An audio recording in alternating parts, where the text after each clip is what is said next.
In the shadow of empires and the silence of deserts, there lies a force that refuses to kneel, a land written off by many, yet never erased from history. Iran, not just a country, but a civilization older than time, richer than oil, and stronger than fear. For decades, the world has watched from afar, eyes blinded by propaganda, ears deafened by politics. But beneath the noise, beneath the sanctions, and beneath the attempts to isolate it, something has been rising, a quiet resistance, a resilient culture, a power hidden yet undeniable. This is not a story of dominance by weapons. This is not about armies on borders. This is not about armies on borders. This is about the kind of strength that can't be crushed because it's rooted in identity, history, and an unshakable will to stand tall, no matter the odds. So sit back, open your mind, because what you're about to hear will challenge what you thought you knew. This is the hidden power of Iran, and how it's shaking the whole damn world. Let me know if you'd like it expanded into a full dramatic narration or trailer-style version. Iran's hidden power, shaking the whole world. Cultural resilience and civilizational depth as strategic power. Geopolitical influence beyond borders, from the Middle East to global alliances. The role of sanctions in strengthening internal innovation and resistance. Iran's proxy networks and asymmetrical warfare tactics. The West's miscalculation of Iran's soft power and strategic patience. Iran's power doesn't begin with missiles or military parades. It begins with something far more enduring, culture. For over 2.5 millennia, Iran has been the beating heart of empires, a crossroads of civilizations, a wellspring of poetry, art, philosophy, and scientific advancement. Long before the rise and fall of many modern nations, Iran had already written volumes into the story of the world. That legacy did not vanish with invasions, revolutions, or international isolation. Instead, it evolved, it adapted, and more importantly, it survived. Iran's greatest power lies not in its political systems or oil reserves, but in its civilizational depth and cultural resilience, which have enabled it to absorb pressure, outlast enemies, and keep its identity intact, even when surrounded by chaos. When a nation has existed under multiple dynasties, endured centuries of occupation, resisted waves of cultural erasure, and still stands with its language, traditions, and pride unbroken, that speaks volumes. Iranian culture is deeply rooted in the Persian language, Farsi, which has not only survived but flourished. Poetry is not just a literary form in Iran, it's a national heartbeat. From Hafez to Rumi, from Ferdowsi to Sadi, Iran's thinkers have etched their wisdom into the human soul. These aren't merely verses for artistic pleasure, they've become a framework for resilience. Iranians quote poets in everyday life, the way others might cite leaders or textbooks. That poetic consciousness teaches patience, pride, introspection, and resistance. In a world dominated by rapid change and often shallow trends, such deep-rooted connection to language and legacy provides an unshakable inner compass. Cultural resilience in Iran also manifests through its traditions, crafts, and intellectual contributions. Persian architecture, carpets, calligraphy,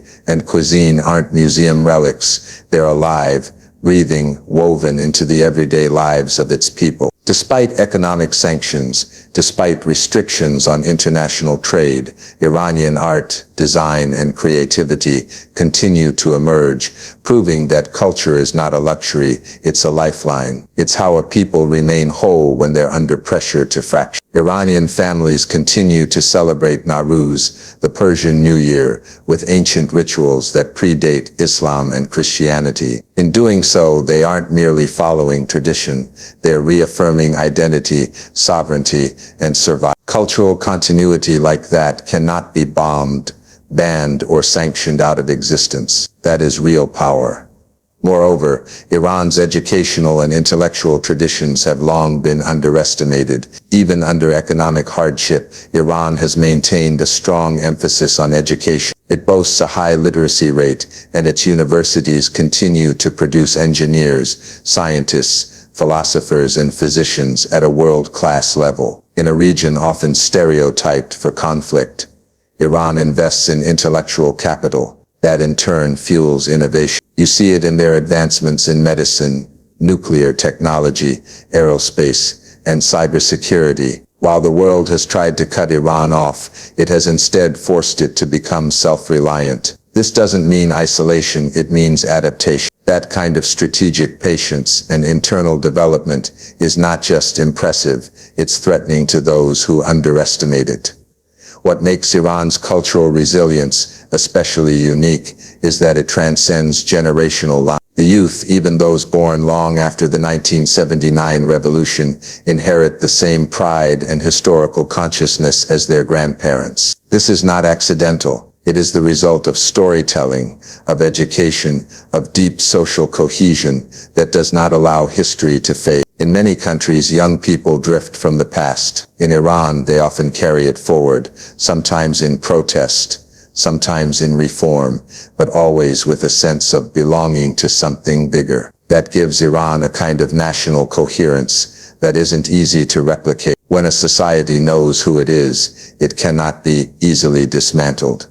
This cultural depth has translated into strategic endurance. While other nations rely on short-term tactics, Iran plays the long game. It doesn't need to shout to make its presence known. It does not crumble under isolation because it draws strength from within. In times of crisis, nations with shallow identities tend to fracture. Iran hardens. It leans on its stories, its traditions, and its intellectual resources. That's why it continues to be a significant player on the world stage, even when heavily sanctioned and diplomatically isolated. What the world often fails to grasp is that real power isn't only about economic dominance or military aggression. Real power is sustainability. It is identity that lasts. It is a nation's ability to endure storms without losing itself. Iran has proven time and again that while borders can be redrawn, while regimes can come and go, a civilization built on enduring culture will always rise again. And that, unseen by many but deeply felt, is the hidden power that Iran carries. It's not just ancient history, it's a living force, and it's quietly shaking the world. Iran's influence doesn't end at its borders, it reaches far beyond, weaving itself into the political, religious, and strategic fabric of entire regions. While many nations wield influence through overt force or sheer economic power, Iran's reach is more subtle, calculated, and deeply entrenched. Its geopolitical influence is not a coincidence, but the result of decades of positioning, relationship building, ideological investment, and an understanding of the deeper historical and cultural currents that flow across the Middle East and beyond. What sets Iran apart is its ability to operate not just through formal diplomacy, but through networks of ideological, religious, and cultural ties that give it access to regions that others struggle to penetrate. At the heart of Iran's regional presence is its Shia identity, which it has skillfully used, not as a divisive weapon, but as a connective tissue that links various movements, communities, and even government. From Iraq to Lebanon, from Syria to Yemen, Iran has developed a sphere of influence, not by occupying territory, but by aligning itself with those who share a sense of resistance against foreign intervention, particularly Western influence. Tehran doesn't just form alliances, it forms bonds rooted in a shared narrative, opposition to imperialism, survival under pressure, and the assertion of identity in a hostile geopolitical environment. These bonds are not superficial, they are historical, emotional, and in many cases existential. In Iraq, Iran has developed one of its most strategically important relationships. After the fall of Saddam Hussein, a power vacuum emerged, and while the West tried to install a model of democracy,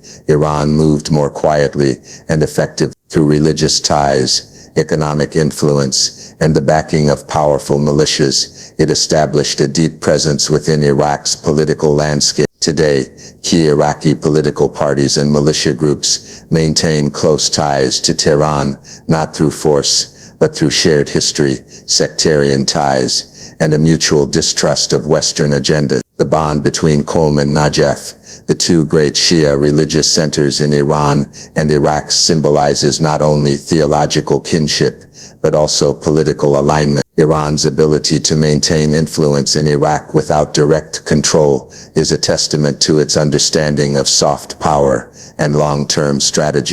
In Lebanon, Iran's relationship with Hezbollah is perhaps its most visible symbol of asymmetrical geopolitical influence. Hezbollah is not just a militia, it is a political party, a social welfare network, and an ideological force. Iran has supported its growth over decades, creating a formidable ally in one of the most strategically significant corners of the Middle East. Lebanon is a bridge between East and West, between Europe and the Arab world. Through Hezbollah, Iran projects power across the Mediterranean, monitors Israel closely, and maintains a front line in a long-term regional power struggle. What makes this connection even more potent is that it is rooted in ideology and mutual respect, not coercion. Iran's support for the Syrian government during the country's civil war further demonstrates its willingness to extend its reach into geopolitically sensitive zones. While many countries backed various factions within Syria, Iran stood firmly behind the Assad regime, not only for political reasons, but for the preservation of a key strategic ally. Syria provides Iran with access to Lebanon and serves as a corridor for arms, intelligence, and influence. Its investment in Syria was not short-term. It was a signal to the world that Tehran was willing to protect its alliances with blood and resources, regardless of the cost. And that message was heard not just by enemies, but by allies and neutral observers alike. Beyond the Middle East, Iran has extended its reach through strategic partnerships with global powers. Its alignment with Russia and China is not a sign of desperation, but of strategic recalibration. As the West imposed sanctions and sought to isolate Iran economically, Iran responded by building new trade routes, energy agreements, and military cooperation with countries that share its opposition to Western dominance. The Shanghai Cooperation Organization, Belt and Road Initiative, and other multilateral arrangements are increasingly including Iran, giving it a seat at tables that are reshaping the global order. Iran isn't merely reacting, it's actively redefining its place in the world. Iran also invests heavily in cultural diplomacy and media influence, particularly through outlets like Press TV and Al-Alam. These platforms allow Iran to project its narrative globally, challenge Western media dominance, and influence public opinion across the Muslim world and beyond. These tools of communication are part of a larger geopolitical strategy, shaping perception, framing conflicts, and rallying support from audiences that feel disillusioned with the West. Even in Latin America and Africa, Iran has sought partnerships that bypass Western-controlled systems. Through economic investments, ideological exchanges, and diplomatic outreach, it quietly builds coalitions that may seem marginal now but represent long-term positioning. Iran sees the global chessboard not in isolated regions but in interconnected nodes of influence. It moves with the patience of a nation that has outlived empires, knowing that today's alliances may define tomorrow's balance of power. All of this reflects a larger truth. Iran's geopolitical power lies in its ability to build networks where others drop bombs, to forge loyalty where others impose authority, and to create influence through shared purpose rather than fear. It is not the power of a superpower, but of something older, deeper, and more enduring. That is why Iran, despite isolation and pressure, continues to shake the foundations of global power quietly, steadily, and with a vision few are willing to understand. Sanctions are often designed to cripple a nation's economy, isolate its government, and break the will of its people. But in the case of Iran, they have done something entirely unexpected. They have forced the country inward, driving it toward innovation, self-reliance, and a hardened sense of national identity. While the intent of sanctions was to weaken Iran, they have, over time, become one of the very forces that helped Iran strengthen itself from within. The Iranian people, used to centuries of external pressure, responded not with surrender but with adaptation. And in doing so, they turned adversity into an engine for creativity and strategic evolution. Iran has been under some form of U.S. sanctions since 1979, with those sanctions intensifying significantly in the past 2 decades. Restrictions have targeted its oil exports, banking systems, international trade, aviation, and access to technology. Yet instead of crumbling, Iran shifted course. Faced with a world unwilling to sell it what it needed, Iran began building its own. Domestic production became a necessity, not a choice. Whether in pharmaceuticals, energy technology, agriculture, or defense systems, Iranian engineers, scientists, and entrepreneurs stepped into the void created by sanctions and filled it with ingenuity. What might have been a death sentence for a less resilient nation became a crucible of reinvention for Iran. In the field of medicine, for example, Iran made remarkable strides despite being cut off from many international pharmaceutical companies and medical equipment providers. The country developed its own biotech industry, producing essential drugs and treatments for diseases like cancer, hemophilia, and diabetes. Iranian scientists even created COVID-19 vaccines when global supply chains were locked away behind political red tape. These are not symbolic achievements, they are life-saving responses to an international blockade. They are also proof of how the pressure to survive can lead to self-sufficiency on a national scale. The same is true in the defense and aerospace sector. With foreign arms sales largely blocked, Iran began developing its own drones, missiles, and radar systems. Today, Iranian drones are not only operational but have been exported to other nations and used in regional conflicts, drawing global attention. The development of indigenous military technology turned Iran into a force to be reckoned with. Despite the absence of high-profile alliances or arms imports, what was once considered a weakness, the inability to purchase cutting-edge weaponry, has become a source of pride and strategic strength. The energy sector, too, has adapted. Iran has vast oil and gas reserves, but sanctions have made it difficult to sell them on the global market. In response, Iran diversified its economy and focused on building refining capacity at home. It began trading with countries willing to bypass the U.S. financial system, often using bartering systems or alternative currencies. These strategies allowed Iran to keep its energy industry afloat and forced the creation of new financial systems that challenge Western economic hegemony. Iran's capacity to function outside of traditional trade mechanisms has become a model for other sanctioned nations, demonstrating that global exclusion does not mean global failure.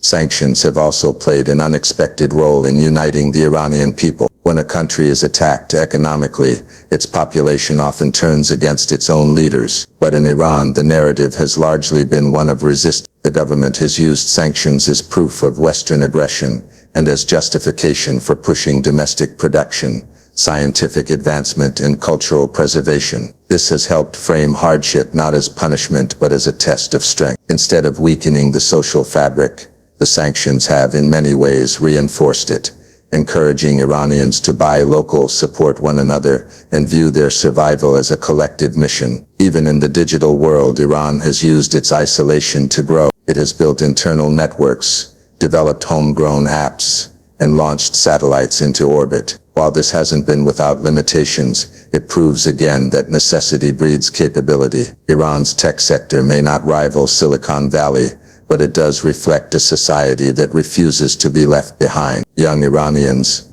despite having limited access to global platforms, continue to find ways to learn, code, create, and connect. None of this is to say that sanctions haven't caused pain. They have.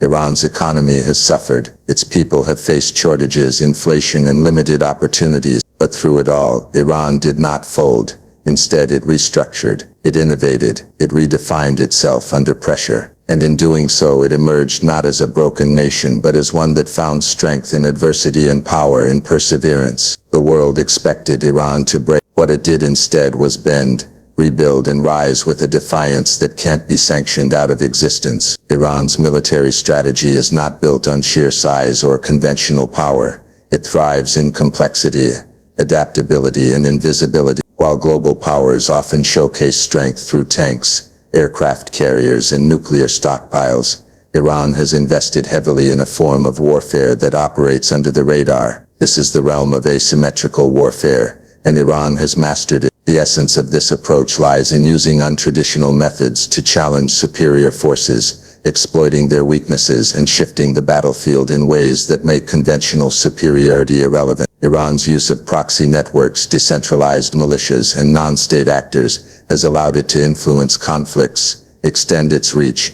and shape global powers without stepping into direct warfare. The backbone of Iran's asymmetrical strategy lies in its network of regional allies, many of whom operate not as formal extensions of the Iranian military, but as ideologically aligned and strategically coordinated partners. These groups are not controlled like puppets, but empowered through shared vision, training, funding, and mutual benefit. In Lebanon, Hezbollah serves as the clearest example of this doctrine in action. Founded with Iranian support in the early 1980s, Hezbollah is now a political party, a military force, and a provider of social services, all rolled into one. Its existence creates a constant, unpredictable threat on Israel's northern border. Yet Iran does not need to maintain a physical presence there. Its influence is embedded in the fabric of Hezbollah's mission. In Iraq, Iran-backed militias such as Kataib Hezbollah and the Popular Mobilization Forces have gained considerable power, not just as military actors but as political influencers. These groups emerged especially strong after the U.S. invasion of Iraq,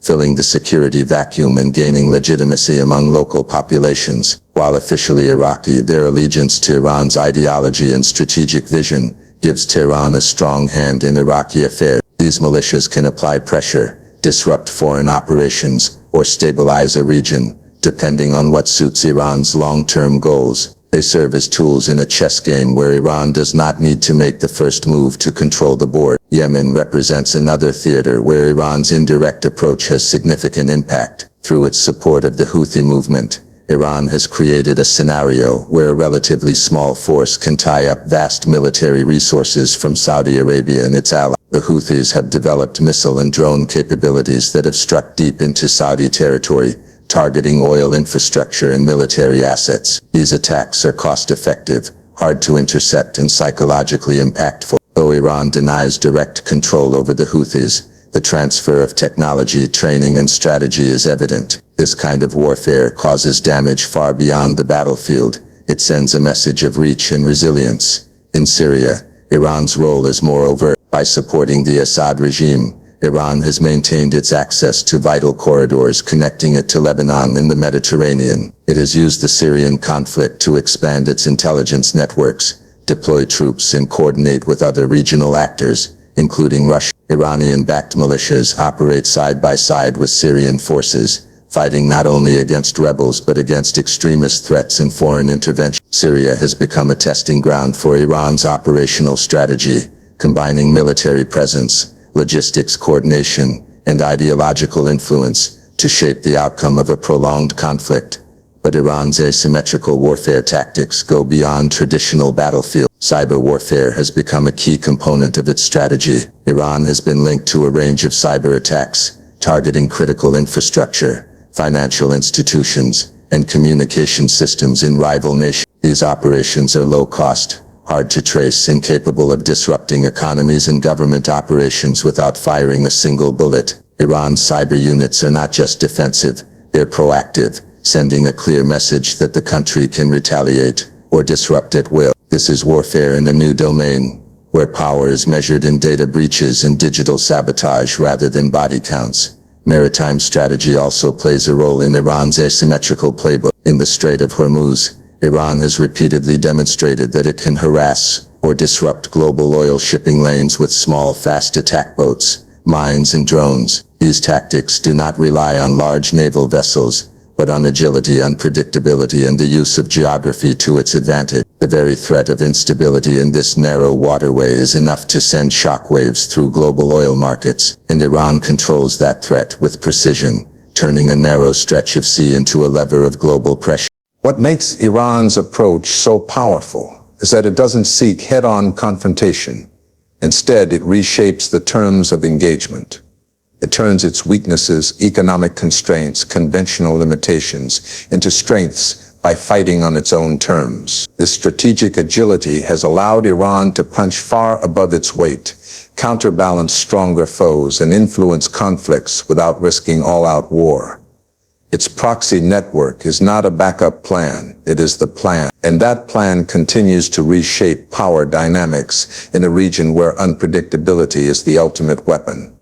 The West has long misunderstood the true nature of Iran's influence. For decades, policymakers have framed Iran through a narrow lens, focused on nuclear ambitions, military provocations, or rogue behavior, without truly recognizing the more subtle and enduring power that Iran has cultivated. That power lies not in missiles or uranium enrichment, but in its unmatched ability to influence hearts, shape narratives, and move quietly through the fabric of societies across the globe. This is Iran's soft power. Its ability to project strength, not through coercion but through culture, ideology, and resilience. And perhaps the greatest miscalculation made by the West is underestimating how deeply rooted and effective this form of power has become. Soft power operates in the realm of influence. It's built on perception, values, history, and identity. Iran has spent decades cultivating this influence across the Muslim world and beyond. Its message is not just political. It's emotional. It speaks to those who feel marginalized by global systems, those who distrust Western intentions, and those who are searching for dignity, identity, and resistance in a world dominated by economic inequality and political manipulation. Iran positions itself as the voice of the oppressed, the champion of resistance, and the protector of cultural authenticity. This narrative may not appeal to the halls of Western power, but it resonates deeply in the streets of Baghdad, Beirut, Sana'a, and Kabul. Iran's messaging is consistent, strategic, and tailored to its audience. It doesn't attempt to sell a one-size-fits-all ideology. Instead, it adapts its approach depending on the region, the culture, and the political climate. In the Shia-majority communities of Iraq and Lebanon, Iran emphasizes religious kinship and protection. In Sunni populations disillusioned with their own governments or the West, it frames itself as a supporter of sovereignty and anti-colonial struggle. Even in Latin America and Africa, Iran's outreach speaks to themes of resistance against imperialism, economic independence, and cultural pride. These messages don't rely on military bases or billion-dollar investment. They rely on historical awareness and emotional resonance.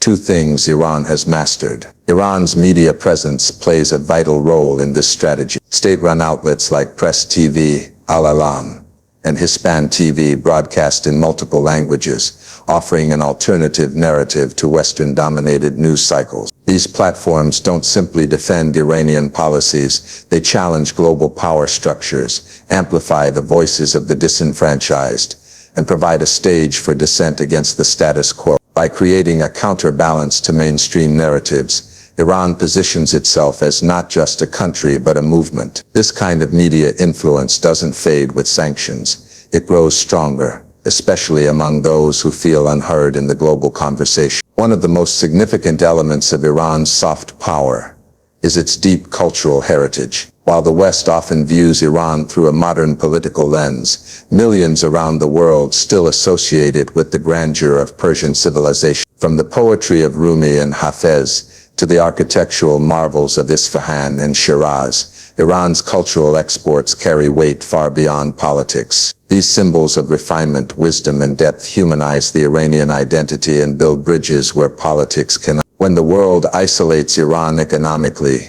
it often forgets that no sanctions can erase a 2,500-year-old civilization. That history is a resource more powerful than oil or gold.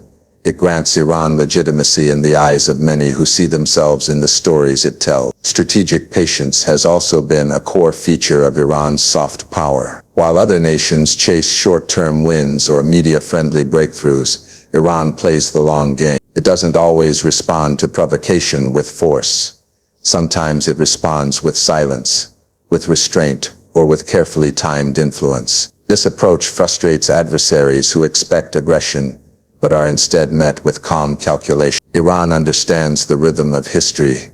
It knows that empires rise and fall, that alliances shift, and that time often favors those who endure. This patience is not passive, it's deliberate. It allows Iran to navigate storms without losing sight of the shore. The West often struggles to deal with non-Western powers that don't play by conventional rules. Iran's blend of ideological commitment, cultural sophistication, and geopolitical nuance makes it difficult to box in. Traditional tools like sanctions, diplomatic pressure, or military threats fail to touch the core of Iran's strength, its identity. And that's where the miscalculation lies. You cannot break a nation that draws power from a story older than your entire political system. You cannot silence a voice that speaks in poetry, faith, and generational memory. Iran's soft power is not loud, but it is lasting. It does not seek to dominate. It seeks to endure. And in that endurance, it continues to shift the balance of power, not through force, but through presence. Quietly, patiently, and with unwavering clarity, Iran shakes the world not with noise, but with permanence.